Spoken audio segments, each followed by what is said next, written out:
Hello मैत्रिणींनो, आज पाहूया आपण खुसखुशीत करंजी. मी 4 वाट्या अशा किसून घेतल्या आहे आणि मंद गॅसवरच आपल्याला भाजून घ्यायचं आहे. नारळाचा कच्चेपणा निघून जातो आणि क्रिस्पी बनते. जे किस आहे ते क्रिस्पी बनते, खायला छान लागते ते. हे बघा, असं लालसर भाजून घेतलं आहे मी.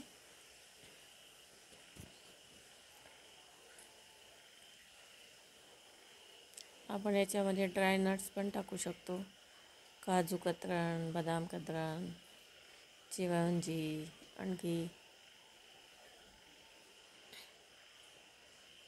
मनुके वगैरे आपल्याला कापून टाकायचे असलं ते पण टाकू शकतो.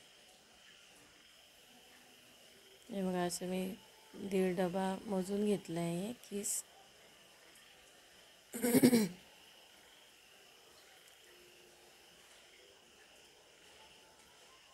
दीड डबा आहे. आता पारीसाठी आपण 3 वाटी मैदा घेतला आहे आणि अर्धी वाटी तेल घेतलं आहे. ते चांगलं तापून घ्यायचं आणि मैद्यावर टाकून मीठ टाकून चांगलं मिक्स करून घ्यायचं.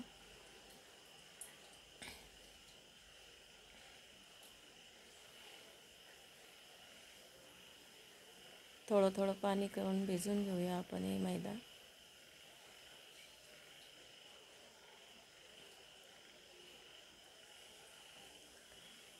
मोहन तुपाचं पण घालू शकतो आपण. तेलाचं जर नसेल घालायचं तर तूप पण टाकू शकतो आपण. तुपाची पण चांगली क्रिस्पीपणा येतो तुपामुळे. मैदा असल्यामुळे थोडं घटसरच भिजवायचं, कारण रव्याची जर पारी करायची असली तर रवा पाणी सुकून घेतो. पण मैदा तसं नाही आहे. मैद्याला कडकच म्हणजे घटसरच भिजावं लागेल आपल्याला. असं घटसर भिजवून घेतला, झाकून ठेवूया आपण 10 मिनिट. तोपर्यंत आपण सारण बनवून घेऊया. आता मी ज्या वाटीनं मैदा घेतला त्याच वाटीनं हे मोजून घेणार आहे. 2.5 वाटी आहे हे. आणि मी 1.25 वाटी पिठी साखर घेतली आहे. थोडंसं गोड लागत असेल तर तुम्ही थोडं जास्त टाकू शकता साखर. इलायची पावडर टाकते मी भरपूर, त्याच्यामुळे चांगला सुगंध येतो, चव पण येते चांगली. चांगलं मिक्स करून घेऊया.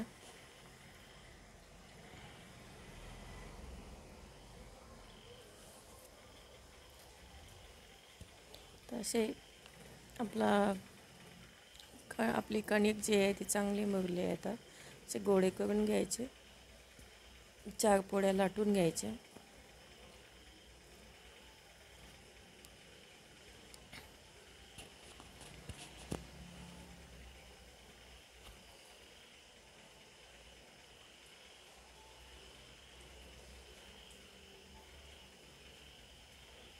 आणि याला सारण लावून एकावर एक ठेवून तूप आणि मैद्याचं सारण लावून अशी हे करायची, गोल गुंडाळून घ्यायची पोळी. 4 पोळ्या, 4 पोळ्या लाटून घेतल्यात मी.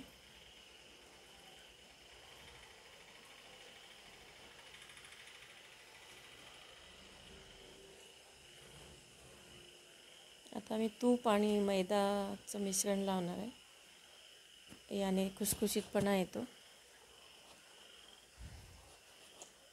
एकावर एक पोळ्या ठेवायच्या.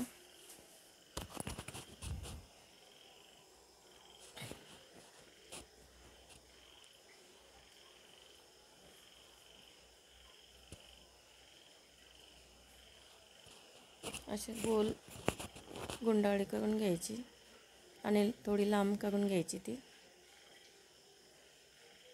आपल्याला जशा हव्या तशा आपल्या पारीला किती लागतो उंडा तो तेवढ्या आकाराचे आपण गोळे करून घेऊया.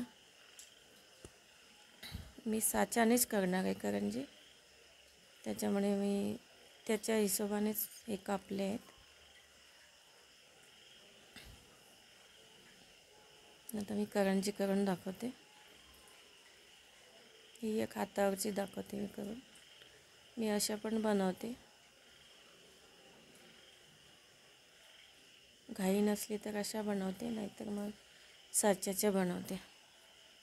असं चमच्याने मिश्रण बघायचं, त्याच्यामध्ये खाली दाबायचं थोडं बोटाने आणि थोडं थोडं भरत राहायचं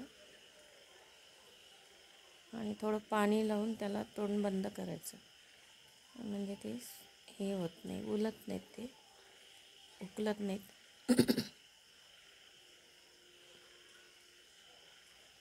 जुन्या काळामध्ये असेच बनवायचे आणि मुरड पण घालायचे त्याला आणि अशी डिझाईन घातली की चांगले दिसतात ते.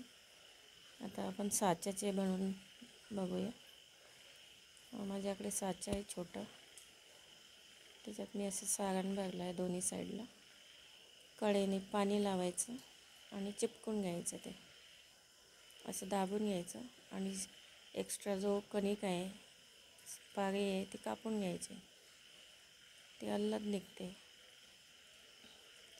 अशा आम्ही पटापट करंज्या बनवून घेतल्या. हे बघा, मस्त निघाली. आता काही तुटत नाही, फाटत नाही, काहीच नाही. हे बघा, मस्त निघते. अशा मी पटापट करून घेतल्या करंज्या.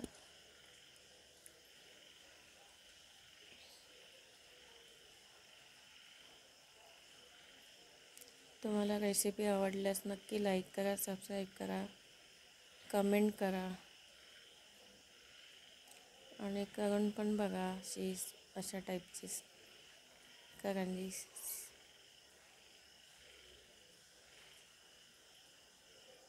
साचा असेल तर लवकर लवकर होतात. मला सोबतीला कोणी नाही, मी एकटीच बनवते. दोघी असल्या तर आणखी फरक पडते. हे बघा, अशा मस्त निघून येतात.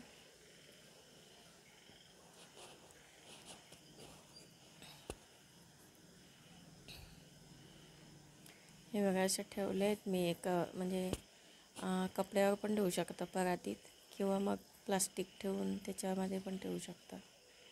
फॅन जर चालू असेल तर मग त्याच्यावर करंजी झाल्यानंतर झाकून ठेवावं, म्हणजे जास्त सुकणार नाही ती.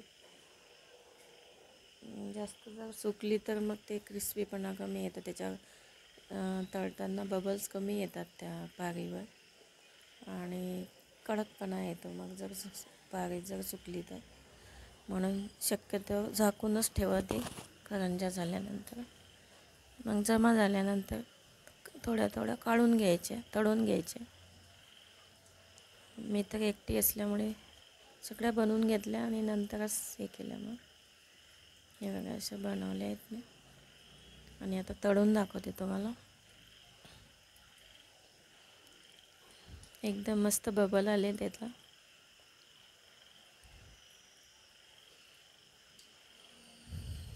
आणि खायला पण एकदम क्रिस्पी आहे, खुसखुशीत झाले आहेत मस्त. आणि ह्या 15 दिवस 1 महिना एकदम तशाच राहतात. हे बघा, अशा मी बनवून घेतल्या सगळ्या. रेसिपी आवडल्यास लाईक करा. भेटूया पुढच्या रेसिपी.